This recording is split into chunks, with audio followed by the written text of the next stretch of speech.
Hello and welcome to this presentation covering the basics of APA style and updates for the 7th edition, presented by the Century College Writing Center. This presentation will cover the basics of APA style, changes made for the 7th edition, Century College's transition to the 7th edition, available resources, and how to get answers to any questions you might have about APA style. First, we will start with an overview of the basics of APA style. The basics of APA for student writing at Century include paper elements and format, writing style and grammar, bias-free language, mechanics of style, and the use and documentation of sources. First, we'll cover the paper elements and format. Paper elements for student papers at Century include a title page with applicable author information, the paper body, a reference list, and any appendices. The format for APA style papers include page numbers on the top right of each page. For those already familiar with APA style, it's important to note that the running headers are no longer required for student papers. There should be double spacing between lines using an 11 to 12 point legible and widely available font and standard 1-inch margins. Students should also use headings when appropriate throughout their paper. A sample student paper is available on the APA style website, which we will view now.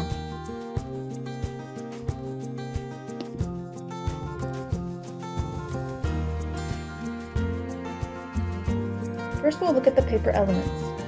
As you can see, the student paper includes the title at the top of the page, on the title page, the author's name, or names if multiple authors, the institution, the course, the instructor name, and the date. The paper body starts at the top of the next page, with the title repeated at the top. Do not use the title introduction. After that, you will write the body of the paper, and after the body of the paper, list the references, starting here. The references page has the title References bolded at the top and lists out all of the sources used in the paper. We will cover this information in further detail later in this presentation. This paper does not include any appendices, but if necessary, appendices begin after the references list. Now we will review the format of the paper. Page numbers appear on the top right of each page, including the title page. As you can see, there's no longer a running header across the top of the page. This is not required any longer for student papers. Throughout the paper, use double spacing in between lines. Also use a standard 11 to 12 point font and 1-inch margins on each side of the page. Headings are used throughout the paper to indicate different topic areas and formatted based on their level, which is covered in the next document.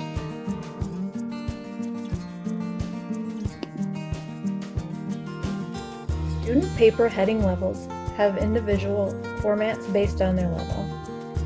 This handout, which is also available on the APA website and other locations, which I'll share later, lays out how and when to use heading titles. Right after your introduction, you should have a level 1 heading for the first main section after the introduction. This should include the label of the topic for the section, such as method, which should be centered, bolded, and using capitalization of all major words, called title case. Level 2 headings are used for subtopics under level 1 headings and should be left aligned, bolded, and using title case. For most Century College student papers, only the first 2 to 3 level headings are used and may not be used at all, depending on the course and your instructor's guidelines. Papers can and typically should have multiple headings if they're required.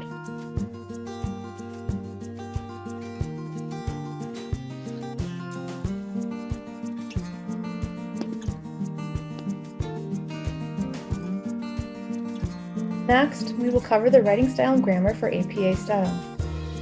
APA emphasizes conciseness and clarity with their writing, which includes the following. Say only what needs to be said. Be clear and be precise. Use short, specific words and short sentences. Use deliberate word choice and be consistent with terms or phrases. Use professional tone and language, and eliminate wordiness, redundancy, evasiveness, detailed descriptions, and irrelevant information. In terms of grammar, APA style prefers writers use active voice as much as possible, although both active and passive voice are permissible. Active format uses subject, verb, object order in the sentence. An example is the sentence, "Students completed surveys." Students are the ones doing the action, so they come first. Passive voice use object, verb, subject order. An example of this is the sentence, "Surveys were completed by students." In this example, the surveys come first, even though the students are the ones doing the action. It's always more exact to use active voice, which APA prefers. APA style also prefers that writers use exact and specific pronouns as possible. If the preferred pronoun of an individual is known, this can be used in the paper. Author or authors of the paper should not refer to themselves in the third person. And finally, APA 7th edition now allows writers to use the singular they pronoun. This can be used to refer to a person who uses they as their preferred pronoun, or to a person whose gender is unknown or irrelevant. In this case, it would be in using they instead of saying he or she.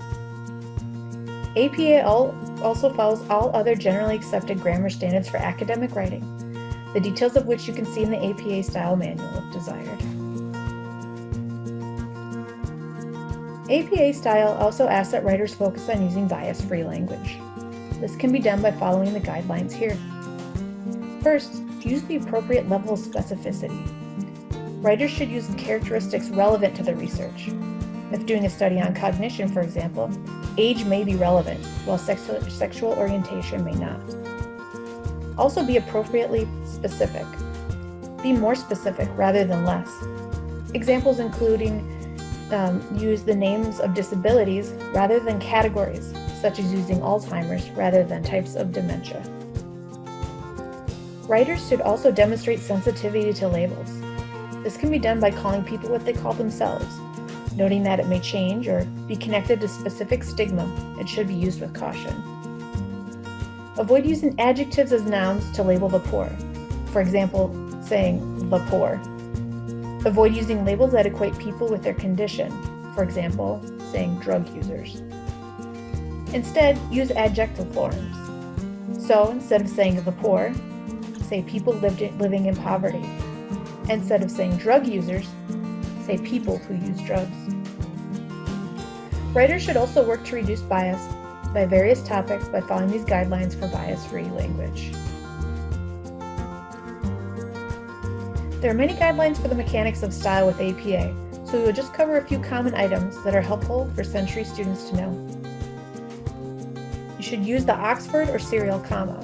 In this example, the survey focused on age, ethnicity, and racial identity. You can see the comma after the word ethnicity and before the word and. This is a serial comma and should be used in any lists that have 3 or more items. Also use only one space after a period. And when using abbreviations, present the full term followed by the abbreviation in parentheses the first time, then use the abbreviation throughout the paper. Express numbers 0 through 9, or numbers beginning a sentence in text, spelling them out, such as 0, 5, and 10. Express numbers that precede a unit of measurement, statistical or mathematical quantities, or time, dates, ages, scores, points on a scale, money, etc., as numerals, as shown in the example. If you have other specific questions regarding style guidelines, you can review the APA Style website, APA Style Manual, or reach out to the Century College Writing Center.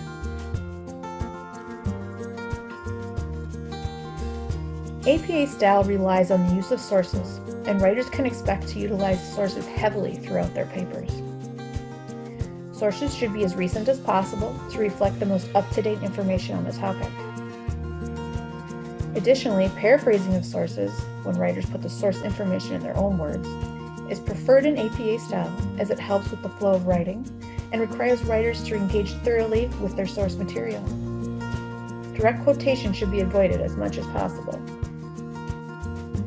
Sources should be documented in two ways in APA-style papers: in the body of the paper using in-text citations, and on the references page after the paper body.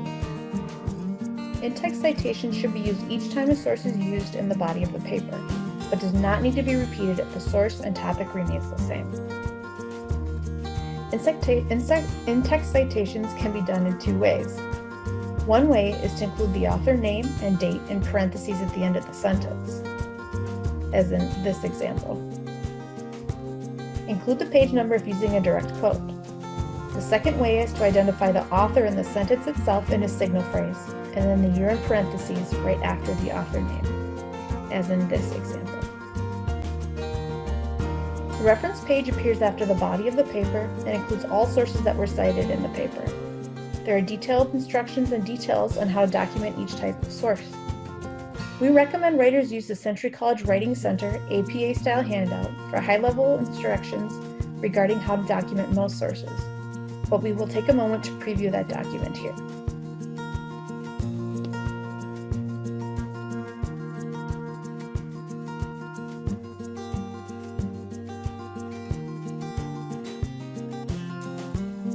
As you can see on this APA-style handout created by the Writing Center at Century College, there are three main areas that the handout covers: the formatting, which we covered earlier in this presentation, in-text citations, and references, which we'll cover in more detail now.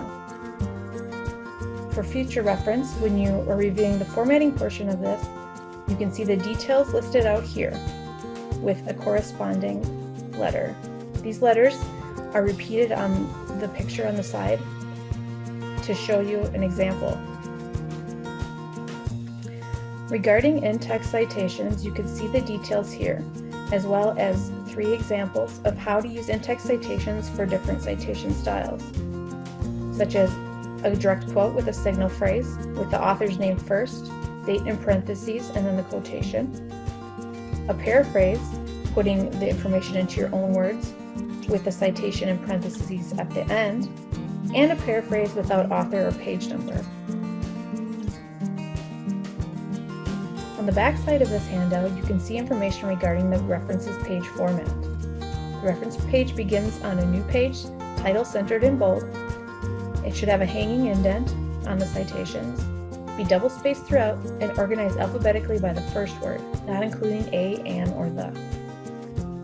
There's more details here regarding entries and what each item should contain, as well as a sample references page.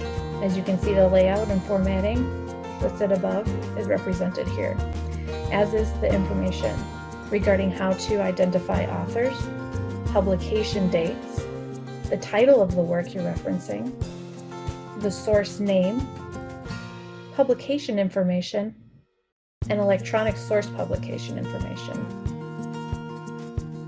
Again, there's different rules regarding how to cite different sources, but this handout should address most citation questions you have.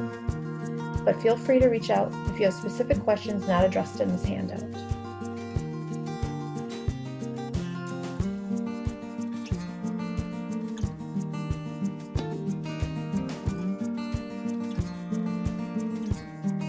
Next, we'll talk about changes for the 7th edition. In October 2019, APA updated to the new 7th edition, which involved a few changes. But overall, those who are familiar with APA style already should find these changes helpful, as they focus mostly on simplifying existing guidelines. Changes for the 7th edition include in-text citations with authors, the references page, including publisher location, authors, DOI and URL, online sources, ebooks and contributors, the paper format in terms of the font, running head, and heading levels, use of language, the singular they and descriptors, and mechanics, including space after period and double quotation marks. Changes for the 7th edition regarding in-text citations include that works with 3 or more authors are now shortened right from the first citation. You only need to include the first author's name and et al. So rather than listing Taylor, Kotler, Johnson, and Parker, you can just list the first author, Taylor, and et al.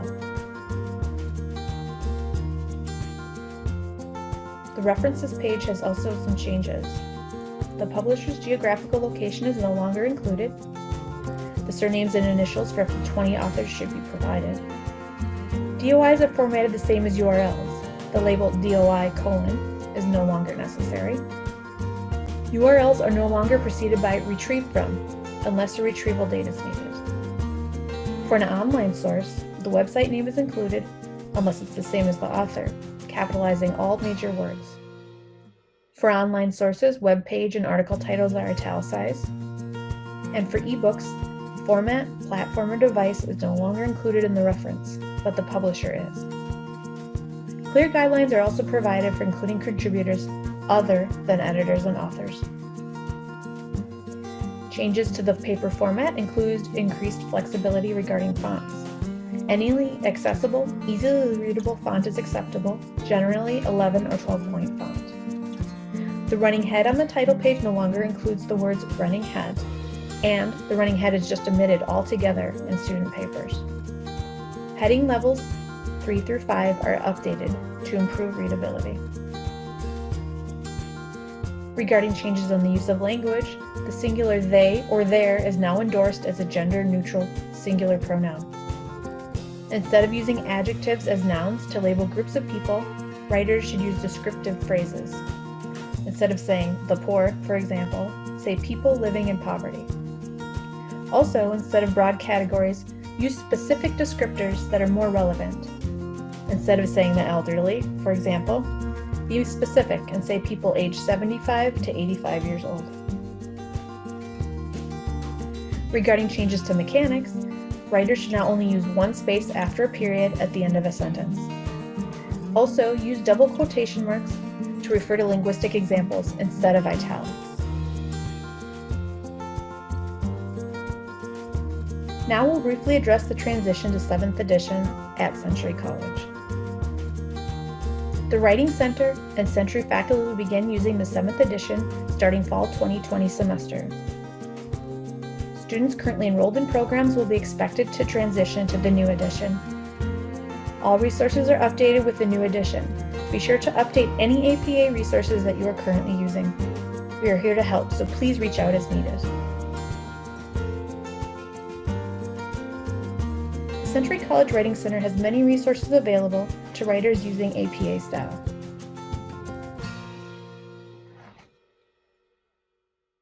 The Writing Center maintains a Writing Center and an APA D2L Brightspace sites. We also have handouts and templates, and you can utilize the APA website. The Writing Center and APA D2L sites can be accessed through the self-registration courses on Century College's D2L site, free for student use. When you log into D2L and visit the homepage, click on self-registration and click on Writing Center to register for the course. The Writing Center D2L site also has resources on writing process, research, grammar, citation styles, and more. All APA materials will also be housed here. The Writing Center also maintains an APA D2L site that focuses primarily on citation content. All APA materials will also be there.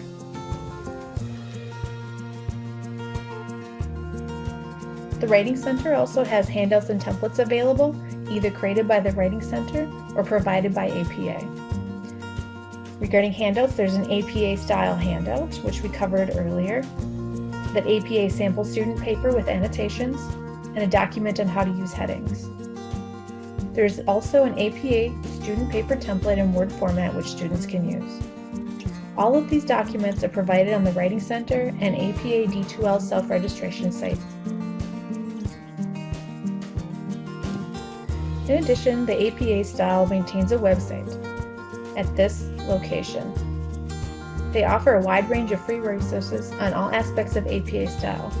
There are tutorials, webinars, handouts, guides, and sample papers. It's highly recommended. This concludes the APA 7th edition presentation. If you have further questions that are not addressed in the available resources, please feel free to reach out to Century College Writing Center staff at writingcenter@century.edu or 651-779-3400. Thank you.